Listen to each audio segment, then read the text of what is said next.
అన్నదాత సుఖీభవ పథకం కింద డబ్బులు జూలై మొదటి వారంలో విడుదలయ్యే అవకాశం ఉంది. ఈ పథకం కింద రైతులకు సంవత్సరానికి 20,000 రూపాయలు ఆర్థిక సహాయం అందుతుంది.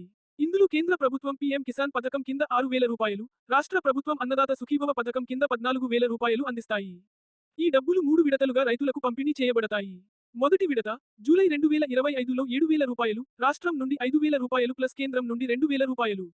రెండో విడత అక్టోబర్ 2025లో. మూడో విడత జనవరి 2026లో.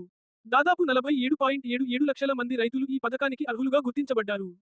మీరు మీ అర్హత మరియు స్టేటస్ U200 కను https://ennadatasukhibawa.ap.gov.in/web U200 సైట్ ద్వారా తనిఖీ చేసుకోవచ్చు. కౌలు రైతులు ఈ పథకం ద్వారా లబ్ధి పొందాలంటే కౌలు గుర్తింపు కార్డును కలిగి ఉండాలి మరియు ఈ పంటలో నమోదు చేసుకోవాలి. ఇలాంటి మరిన్ని వీడియోల కోసం సబ్స్క్రైబ్ చేసుకోండి. నచ్చితే లైక్ అండ్ షేర్ చేయండి ప్లీజ్.